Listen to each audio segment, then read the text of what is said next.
We are acting on many things in terms of the discipline in the organization. As I briefed you last week in Cape Town, we have already acted on a number of disciplinary cases. You will be briefed as and when they are processed. But we are acting. Everybody who is against the ANC Rule 25 violation will be enforced. And that's what is happening as I'm speaking to you right now.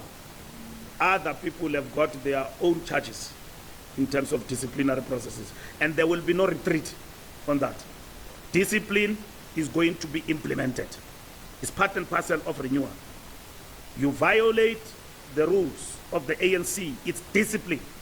We will act upon you. And that's what we've been mandated by the National Executive Committee to do. And we expect our provinces and all other structures to equally act on the acts of ill discipline. Even this NEC, as we were debating these matters, the emphasis was that ANC must not postpone ill discipline wherever it manifests itself. Thank you very much, and compliments of the new year to all members of the media. Thank you very much. The spokesperson of the ANC, Comrade Mahlengi Bengu. The African National Congress successfully convened its first ordinary National Executive Committee meeting from January 18th to 19th, 2025 at the Birchwood Hotel and Conference Center. This meeting followed the ANC's successful 113th anniversary celebrations and the delivery of the January 8th statement by the President of the ANC, Comrade Cyril Ramaphosa, in Cape Town.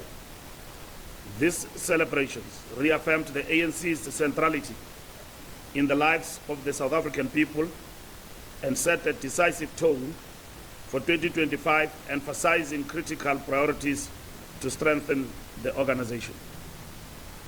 The NEC meeting was conducted in an atmosphere of unity and mutual respect and underscored the ANC's commitment to remaining a cohesive and effective instrument for advancing the interests of the people of South Africa.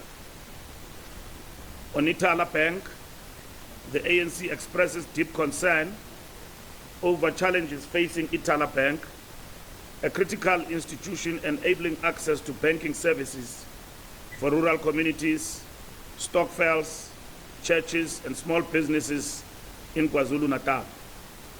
The recent application by the South African Reserve Bank's Prudential Authority to liquidate Ithala due to insolvency threatens over 400 jobs and disrupts financial services for marginalized communities. The ANC reaffirms its commitment to financial inclusion and economic justice as articulated in the 2024 election manifesto. The NEC tasked the Economic Transformation Subcommittee with devising the strategies to safeguard Ithala Bank, protect workers, and ensure service continuity. The ANC further acknowledged the need for a transformative regulatory regime that accounts for historic economic marginalization, calling for accelerated implementation of policies outlined in the 2017 and 2022 national policy conferences to diversify the banking sector and empower public financial institutions. The ANC further calls on government to help expedite the resolution of the VBS matter so that the institution is revitalized and continue to benefit our people. On Back to School campaign, the ANC commended the smooth reopening of schools across the country, aligning with the recently enacted Bella Act, which reflects our focus on advancing access to quality education, as emphasized in the 2024 manifesto. The ANC calls on parents and communities to prioritize education and acknowledge the proactive role of the public representatives in overseeing school readiness. Comprehensive reports from these oversight activities will guide further interventions. On ensuring the right to learn campaign, the ANC welcomes the continued improvement in the matric pass rate, and we congratulate the class of 2024, achieving 87.3% pass rate, the highest in the country's history. We commend the resilience of our learners, educators, SGBs, parents, and stakeholders, including the role of successive ANC-led administrations. In light of South Africa's historic matric pass rate in 2024, the ANC emphasizes its policy commitment to leaving no student behind. The ANC calls on bodies such as NSFAS to expedite funding processes to ensure deserving students gain access to tertiary education. We reiterate our call to the private sector to contribute meaningfully to skills development and education, emphasizing the manifesto's pledge to partner with various stakeholders in building a capable, skilled workforce.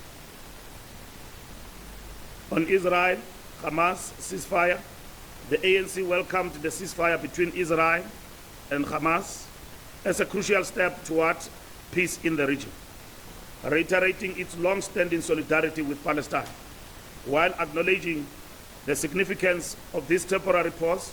The NEC reaffirmed its support for South Africa's case before the International Court of Justice, seeking accountability for alleged genocide and atrocities during the conflict. This reflects the ANC's consistent stance, grounded in its historic commitment to human rights and international solidarity. The NEC resolution on GAUTENG and KwaZulu-Natal. The NEC welcomed the report of the National Working Committee presented to the NEC by the Secretary General, dealing with the challenges the ANC is facing in Gauteng and KwaZulu-Natal, particularly in relation to the electoral loss suffered in the two provinces.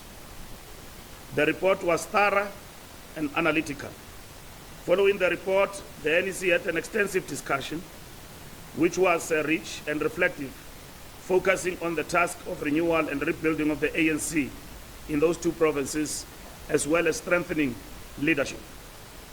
It was agreed that the unity of the ANC should be our overriding objective. And to achieve this, we must ensure that the leaders of the ANC at all levels work together, renewing and building organization together. The NEC agreed that the state of organization in all our provinces requires urgent action following the loss of elections. However, the loss the ANC suffered in the two key provinces required immediate action, as the two provinces were not only the most populous, but economic hubs of the country. There were extensive debates on the action that needs to be taken to strengthen the ANC in the two provinces. The NEC agreed that not taking an action was not an option. There were extensive discussions on the issue of the dissolution of the PECs or how best they can be strengthened. The NEC agreed that the overriding objective is how the ANC can be strengthened and rebuilt in the two provinces. And strengthening the ANC, the NEC agreed that whatever action that will be taken should be based on key principles: fostering the unity of the organization, focusing on rebuilding the structures of the organization, ensuring that the renewal process continues, focusing on political education as well as the foundational course, ensuring that the leaders work together. NEC members assist with the rebuilding of our branches in all provinces, utilizing the capabilities of past leaders both nationally and provincially in the rebuilding process. Reconfiguring the leadership in both provinces in terms of the framework of our constitution. The national officials must bring a proposal on the reconfiguration of leadership of KZN and Gauteng to the NWC within a week period. Whatever action is taken should not interfere with the work of government in the two provinces. On the upcoming Lekgotla, the ANC will hold its national Lekgotla from January 26 to 28 at 2025 focusing on the medium-term development plan, MTDP, of the 7th administration. This forum will review the progress of the 2024 manifesto and strategize on implementing the January 8 tasks outlined by the President of South Africa and the President of the African National Congress. The resolutions from this NEC meeting reaffirm the ANC's dedication to renewal, organizational unity, and the pursuit of its transformative agenda for South Africa. Modiba, GAUTENG, and KZN, are they targeted? They are definitely not. If you look at GAUTENG and KZN, they are the most populous. But over and above that, we have dropped everywhere in the country. But we have lost GAUTENG and KZN. So we had to take a deep dive to say, how do we arrest the possibility of a total demise? You can argue that in KZN, use the terminology decimation. We are totally decimated in KwaZulu-Natal to 17%. So you don't fold arms and look at that situation and not do anything about it. So they are not targeted. The question is what needs to be done. And what needs to be done is what we're discussing this past weekend. Difficult as it is, something has to be done to ensure that the ANC respond to that situation in KZN and GAUTENG. And you can't club them together in terms of the weaknesses and challenges. As much as you concentrated at the leadership level, but they are not the same. So we need to understand that quite clearly. We are still going to visit other provinces as the working committee. Your question is whether we are going to reconfigure those leaderships. It cannot arise, that particular question, in the other provinces because we have lost, but we are still in charge. Let me give you Mpumalanga. People say that when they threaten each other about whether to dissolve or not, they say no. Mpumalanga, don't participate in this discussion because they are coming for you. Now, the ANC cannot intervene with the same model in Mpumalanga where you are in power. You've got the provincial leadership, you've got government. You are running government in Mpumalanga. All what you've got to do is to fight back and deal with the challenges organizationally that are subjective there, and basically consolidate the organization to fight back and win back in Mpumalanga. That possibility is there. So not everything fits the same in the bigger scheme of things. So even in GAUTENG and KZN, it's not just doing things for the sake of it. We are responding to what we are seeing on the ground. And exactly what we need to do is to consolidate, rearrange ourselves in those provinces in order to be in a position to fight back and fight for the ANC to win in the two provinces. We are not bullied by Western NGOs. We know their agenda, and we know their agenda and what they basically stand for, and that is why we remain a principled organization around fundamental issues, domestic and international, in terms of us being guided by our own policies. Sunday Times, reconfiguration, what it means is a reconfiguration. It's exactly that. You reconfigure leadership, and then that's what you need to do.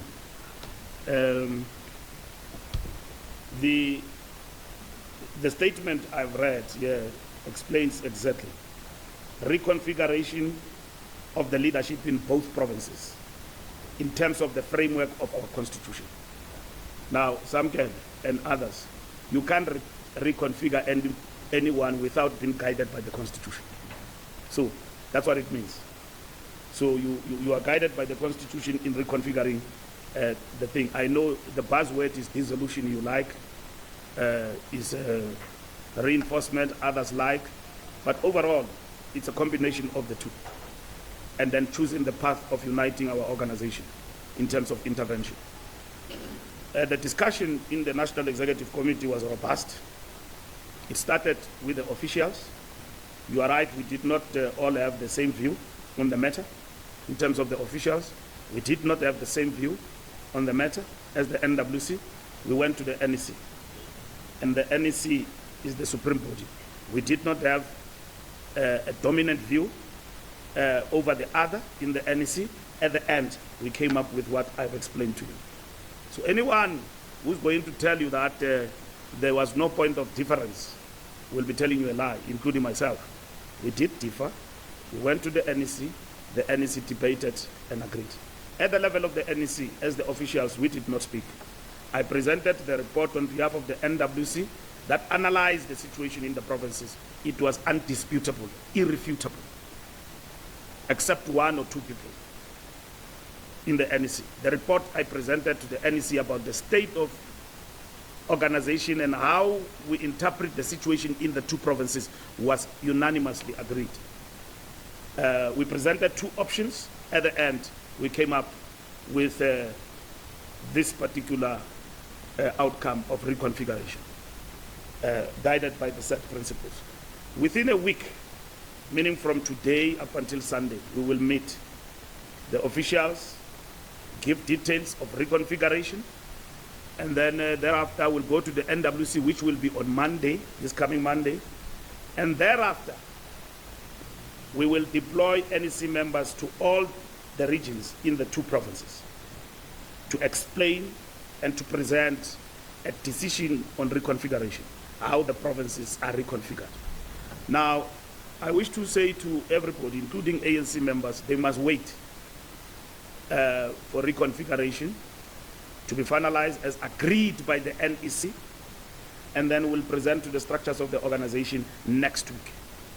During the week, from Tuesday upwards, we will be on the ground.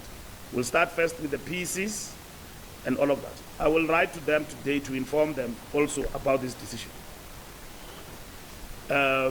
As to whether rallies must stop and all of that, we have not applied our mind to that. But a decision now has been taken. So it could be advisable that rallies must wait a bit up until reconfiguration is finalized. But that decision is not yet taken. So it will be advisable that in this week that everything must come to a standstill up until everything else is done. The reason why we chose a week is because we don't want to delay the functioning and the running of the organization in the two provinces. So the matter is closed. It's closed. It's done. In terms of our discussions of the NEC, the NWC is not going to reopen a discussion, it's going to process the implementation and the officials of this decision of the NEC. And then immediately after that, we'll descend to the structures and brief them. And today, as it is Monday, I will brief the structures across the two provinces through a communique about what is the decision and what is their status, and that will come back to them and brief them in terms of this decision.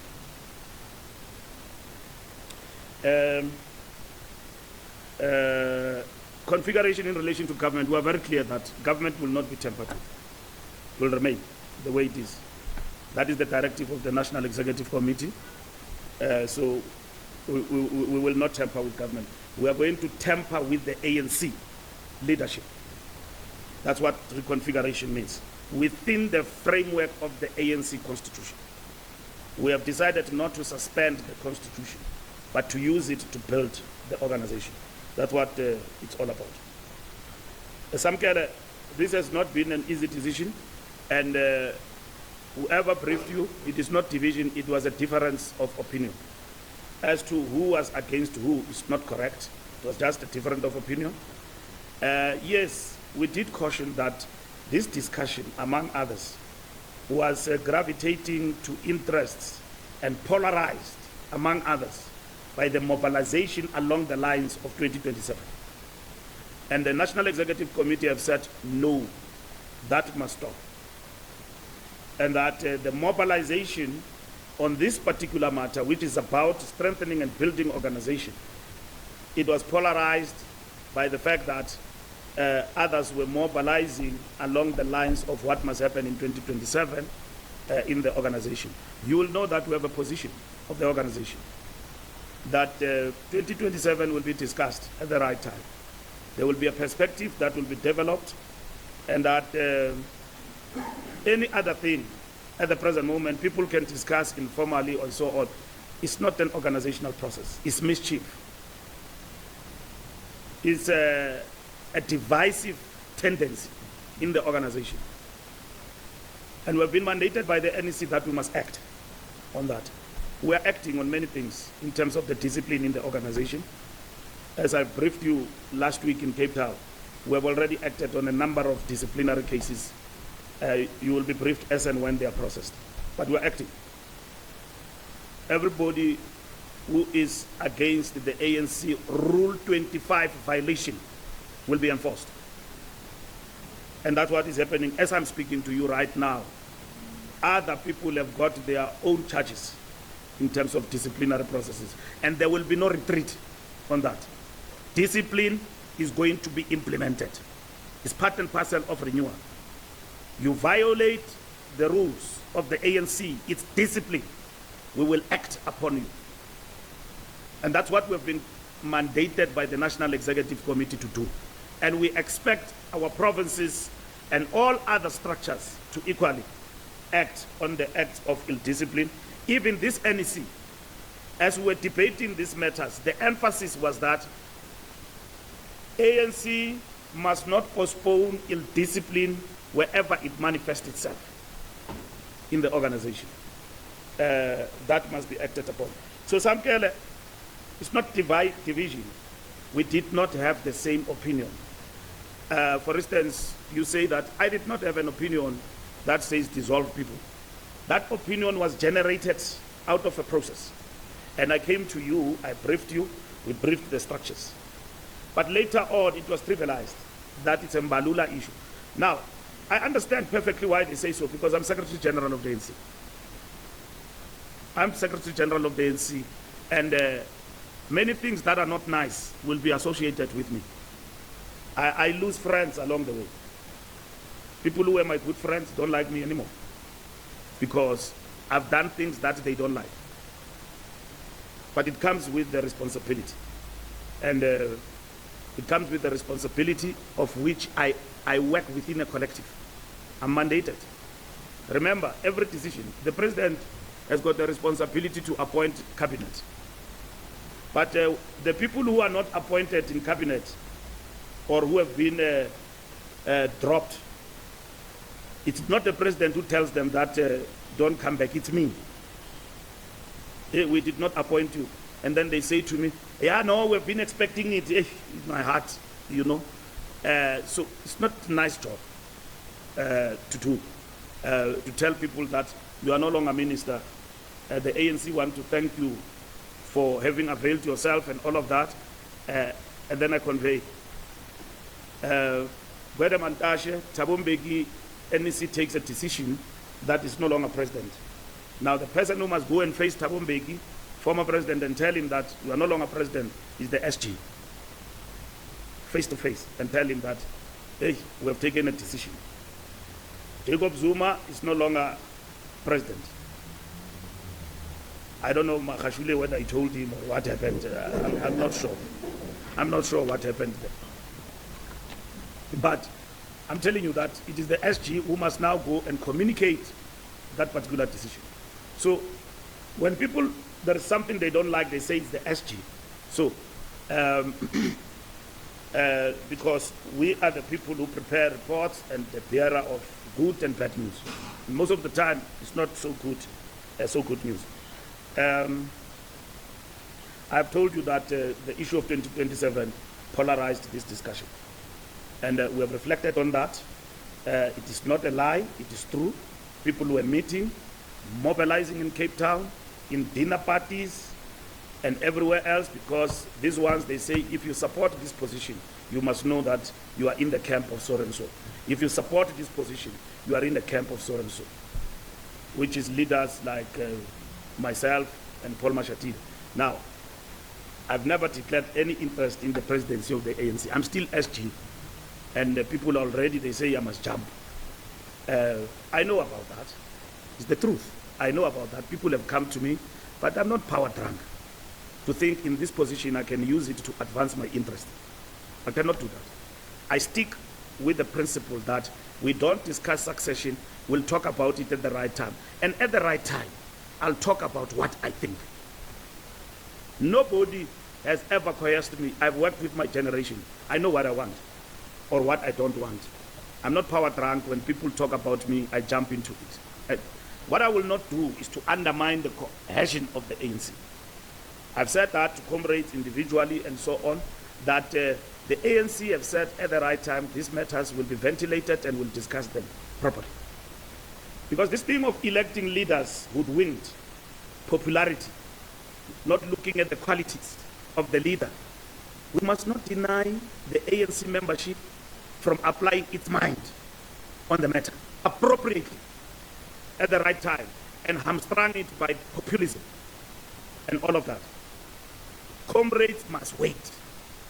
Even anyone must wait up until the organization opens this matter and it's to be discussed.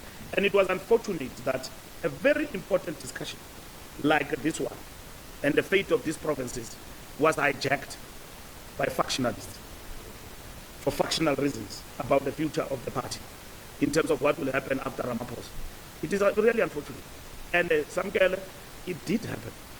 And the NEC itself expressed itself on this matter and say it must stop. Now, you don't need leakage, anybody to leak to you. We are now speaking here as the ANC and telling you that this discussion was polarized by such interest. And we have reflected on it, and we frown upon it. Reconfiguration is reconfiguration. We say reconfiguration with the Constitution. You can't implement some kind of reconfiguration without the ANC Constitution. So whatever interpretation you give into that, you can give it. But this is what has been agreed upon in the National Executive Committee unanimously at the end, yesterday, as we rise, last night from the meeting. We discussed this matter for 2 days. Now we'll get into the next meeting where we will discuss the annual report and all other things. So it was a very, very, very, very involved discussion, but very frank and open. I think people who did not speak there, probably Zuma Matlengi. I'm joking. People who did not speak there, there are about 2 who were at the meeting. Even our former president did give us counsel, President Mbeki. So it's a very important issue, the question of KZN and GAUTENG to us as the ANC, because these are very important provinces of the movement that we must safeguard, we must defend, and then we must fight to win them back. And then so it has been a very involved discussion, and everybody was given an opportunity to reflect on this discussion. And everybody spoke in that particular meeting. So I'm just saying that those views that were different views, but with the aim of sharing a perspective. Of course, there is a point where you realized that they are hardened views, because it's like a do or die. But there are ANC members who rose to the occasion to show that they are not part of a faction. They are not guided by a grouping. They stand on their own independent idea and in terms of what they believe, what must happen. And those members must be commended because they are not the member's member. And they helped us come to this particular point in that discussion. But in an organization like ours, with bigger challenges that we're facing, those tendencies we want to extricate from the organization, like factionalism and so on, they are hard to die, but they will die over time, because renewal is going to help us overcome those tendencies. That you must understand that you can go to a meeting without seeking an opinion of somebody. And seeking an opinion of somebody sometimes in formal discussion is also acceptable. But it cannot be that in a meeting you don't listen to the analysis. You are just sticking to something, irrespective of the fact that the analysis is correct. But because you are a factionalist, you are made to be a factional person, you can't see beyond your view. Otherwise, in a normal organization, in a meeting, you have to be persuaded in terms of ideas. You can leave your house, but once a report or a political analysis is presented before you, putting on the tools of analysis, you decide that, let me support this idea, I'm persuaded. And you argue your particular point. I'm persuaded. You don't stick to the beliefs of a group that kills organization. And that is what makes us, even in the election, to elect people that we don't want, because we stick to factional ideas. So factionalism as a tendency is detrimental to the survival of the organization. It's detrimental to the independent mind. It's detrimental to an organization that must survive for decades to come. Stephen, can the leadership remain?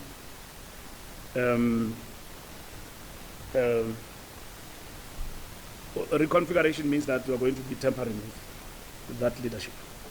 So that's the mandate that we've got, and that's what is going to happen. So we've got to bring reinforcement into that leadership, and at the same time probably maintain what you have or not. And that's what is, but it's very clear what needs to happen in the framework of the ANC constitution. Process of processing this matter in terms of positions. We'll start first with the officials. The officials will meet, process the matter, and present the proposals to the NWC, and thereafter we go to the ground. Now, there's no longer whether we go or not go. It's clear. The path is clear. UFM, the path is clear in terms of the decision. So there's no prolonged process of what is going to happen, whether we are for this or that. It's clear. We reconfigure, we go to the ground, we announce the reconfiguration to the structures in the next coming week. Tunzi, can the PECs appeal? Appeal what? Because this is an intervention by the higher structure. But because we're litigious, other people can go to court and all of that. But we are implementing the Constitution. And should anyone try to go to court, it means we must act guided by the Constitution. If we don't follow the Constitution, they will go to court and challenge the decision. But the decision taken by the NEC, but the decision will be implemented in the framework of the Constitution. If you don't do that, then they will have grounds in court to challenge your decision. So I can't stand before you and say that they won't go to court. They've been to court, they've been doing that, and then so that is possible. But we have won all our cases in relation to the decisions we have taken in court about the correctness of the application of the ANC Constitution in relation to matters. Now, as custodians of the ANC Constitution, if we don't do things constitutionally, rebels will go to court and win against us easily, just like that. So that will actually happen. Power News. Will PECs have autonomy and all of that? When you intervene, you take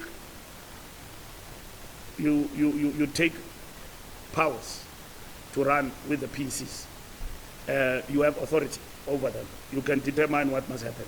You can't intervene if you don't have power. So you've got the power in terms of what needs to happen.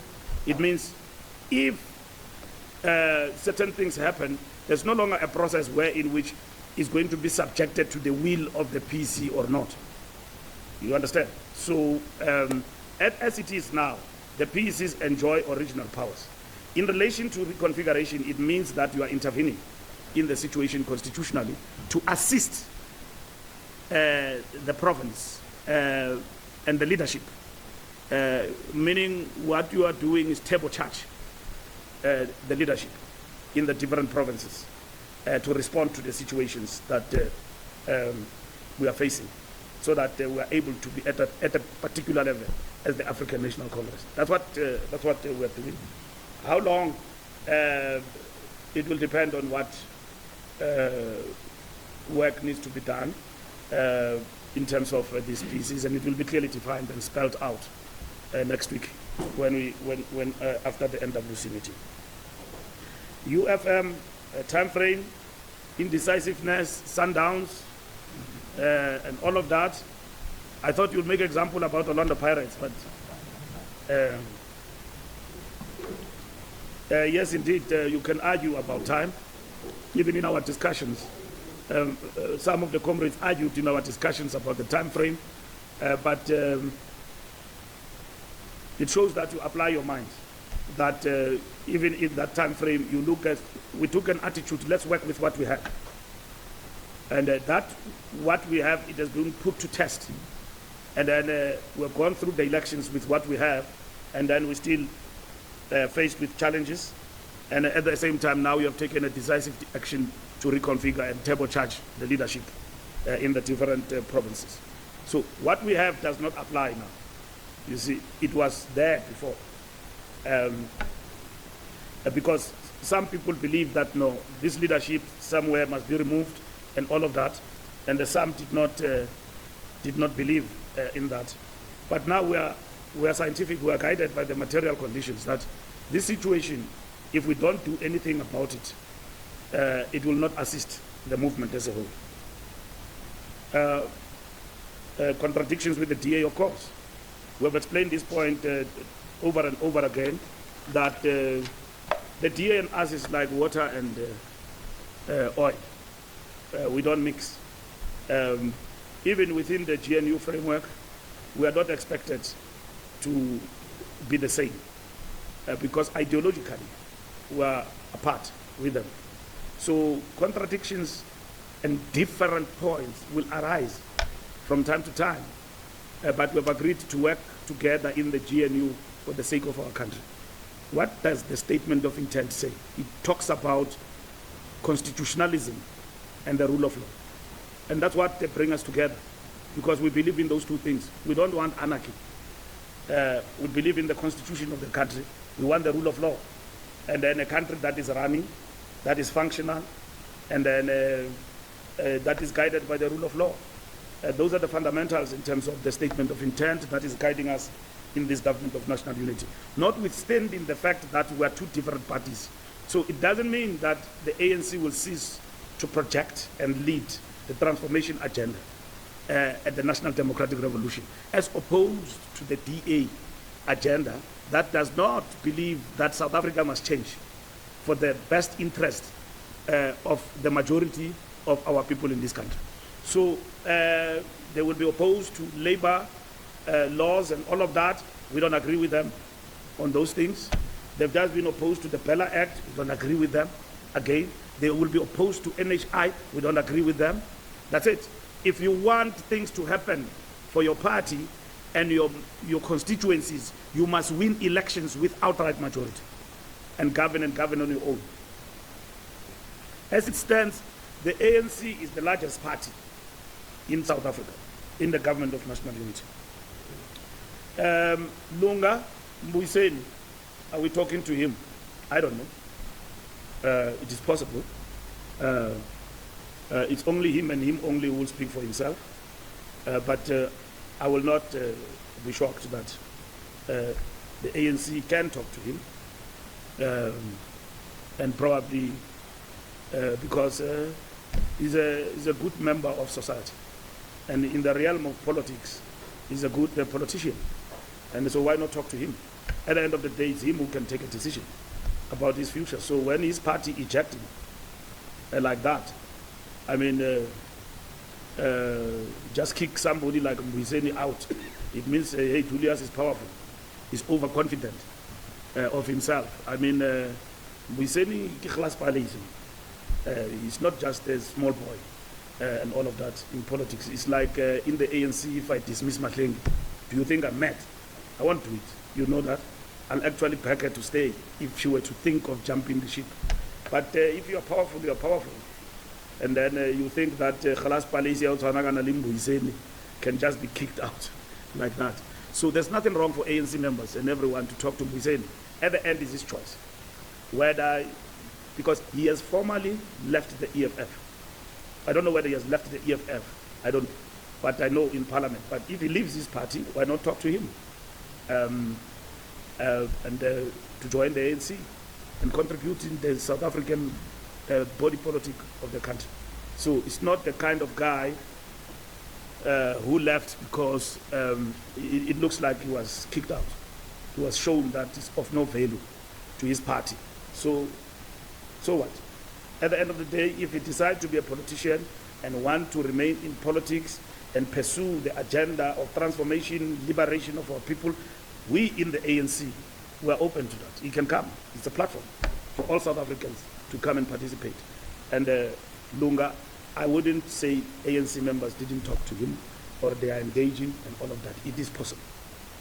Okay, right. And then, Siamtanda, MK Party factor. Look, you can see most that Zuma Stokvel is imploding every day because he has brought his friends to the Stokvel and then and kick out people who work hard, who work for this party, formed it believing in him. He kicked them out. That thing is getting exposed that it's a family arrangement every day. And we believe that at the end of the day, the ANC is going to survive and become even stronger. And ANC members will see some of them who left genuinely believing that Zuma ngumuntu. They are going to see quickly that no, we're doing it. And where will they go? They are going to come back to the African National Congress. So we are really interested in strengthening the ANC. Our interventions are aimed at that. Is Zuma not a factor? He is a factor. We have admitted to that. Among the factors that cost us in KZN is this one. Where have we said it is not? I don't know. It is this one. We have said that. Openly, we have admitted that this cost us. And it is in that context that we are responding to this particular factor. But it is important also that that factor extricated itself from us so that people can see it for what it is. Because for as much as he was here, people did not see him for what he is. They thought that he's a good man, Ngubaba. But they see now, there's nothing Ngubaba. Ngubaba will dish you like you don't exist. And even those who have even followed him, you will deal with them like that. And worst of all, he drafted the constitution that empowers him, and him alone. So he can't give us a lecture about democracy and all of that. So he gave himself powers in order to deal with everyone. Moslapana ugotwa ekseni. Uvuka nje udibana ne-letter ku-internet umkile. Whoever is appointed as a secretary has got a serious job to expel people. Angayibone ka Floyd exosha abantu, but I'm sure he's coming. If ayizukosha yena, he led. But yes. So we have looked at all those factors. There's nothing really about Khumbudzo that we need to respond to at the present moment, except there are reports that Hawks have finalized a report about alleged corruption. It ends there. We respond to something tangible when somebody is arrested. That's when you respond to that.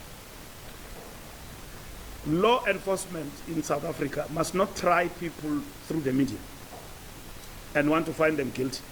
If you've got a case, you know what needs to be done. You arrest a person, and then a person get a bail or not get a bail, goes to court, and then that's it.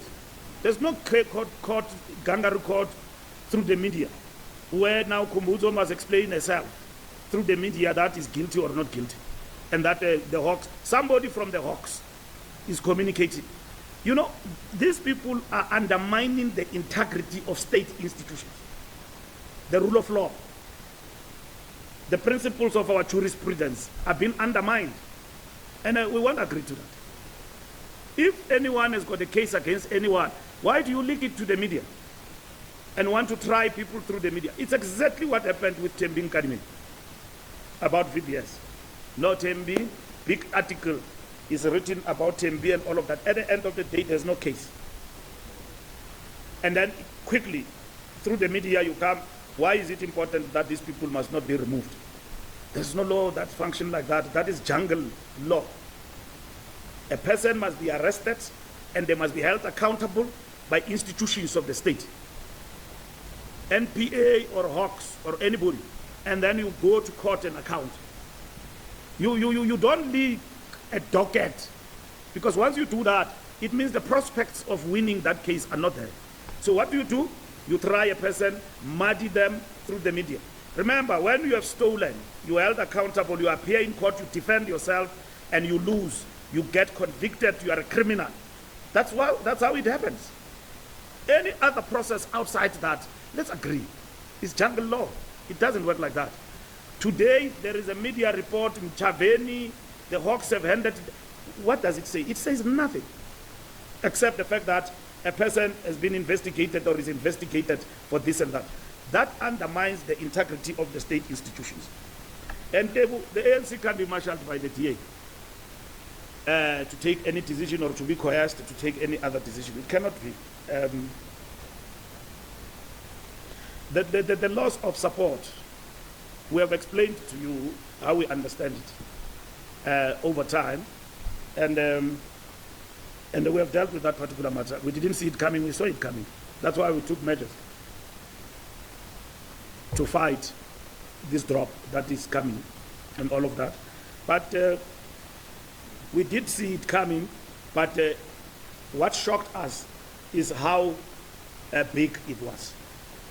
Okay? That will drop to 35%. It was a shocker. That will drop to 17%. It was a shocker. But we knew that in KZN and GAUTENG, that is why we tried to mitigate that.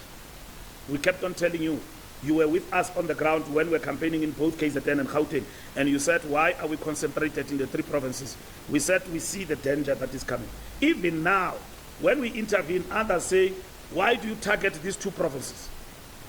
But scientifically and theoretically, they know that these 2 provinces are critical in terms of the ANC. That does not mean that other provinces did not lose. They lost.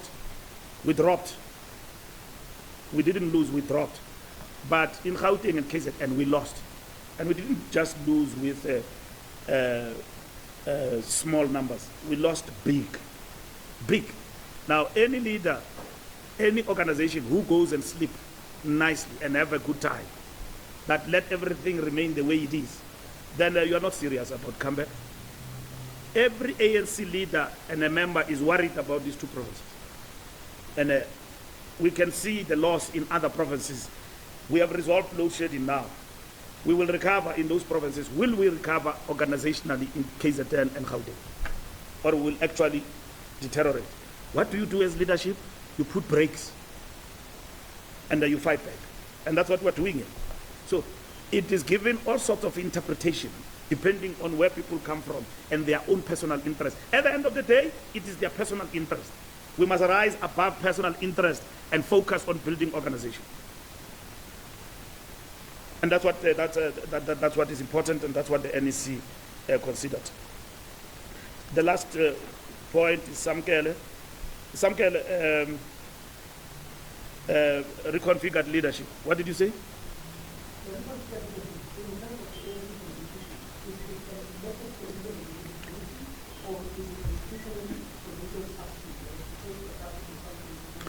The resolution of the NEC says reconfiguration guided by the Constitution. So that's what it is. So reconfiguration guided by the Constitution. You can't reconfigure anybody not guided by the Constitution. So all what is in the Constitution supersedes everything first, but it's dialectically intertwined. It's not the other one in the exclusive to the other. They are mutually connected. So you need to understand that. I have seen in the social media groups and these groups from WhatsApps, people trying to give interpretation to this and already trying to perpetuate the mentality of the victors, who won, who did not won. No, the ANC has won out of this. I've seen them. They are sweating, they are anxious and all of that about the decision. We will come to the structures next week and give them a reconfigured PECs. after the NWC meeting. That's what we'll do next week.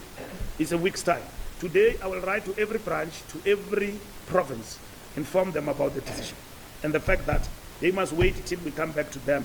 And when we come back to them on the ground next week, all regions, all branches, they will be briefed and they will be told about how reconfiguration is unfolding, and also in the context of the ANC constitution. Up until then, hold the horses. But the decision is taken, it's done. And we finished yesterday, and that is what I'm explaining to you, what is the decision. So we're all there yesterday, and the president presented the decision to the meeting, and the meeting clapped hands, and everybody left and went home. It was unanimous, nobody opposed it. But it was tough to get to the end. At the end, all of us, we felt we are happy, and then there is no victor. I was so happy yesterday, just like the way I left the Nazareth conference when Ramaphosa was elected. I went there with Nkosazana as my president. I left with Ramaphosa. But I was happy, you know why? Because I was also elected. Unlike Mangaung, I went there to contest Zuma.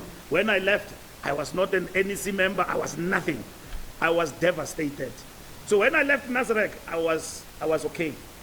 Isma Rashuli, I saw him falling in front of me. I said, but why are you falling? Because you are elected as SG. He says, yeah. This Ramaphosa, man. I said, no, I addressed comrades. I said, comrades, we came here with Nkosazana. Now we're living with CR. We are CR, all of us. I was happy. So just like yesterday, people came with different positions, we left with one. And this is the position. And that is the ANC we are members of. So people must be disciplined and wait. And I'm very happy about the conduct of ANC members in the two provinces. I didn't see funny things happening, people protesting. It means the comrades understand the period we are in. Under normal circumstances, there would have been funny lorries outside here. There was nothing like that. It means we appreciate the moment we are in Ndebo, and the fact that for us to serve our people, the vehicle that must advance, it is the African National Congress, and that ANC must be in good condition. For us to recover anywhere else, the ANC must be in good condition. And that's what we're doing here. Leave other interpretations and what other people say, but the ANC must be in good condition. It is the vehicle in the hands of the people of South Africa and in the two provinces, and that's what we're doing. This resolution killed the momentum of factionalism and everything else and focused the ANC on what needs to be done. Happy New Year once more. Compliments. Thank you.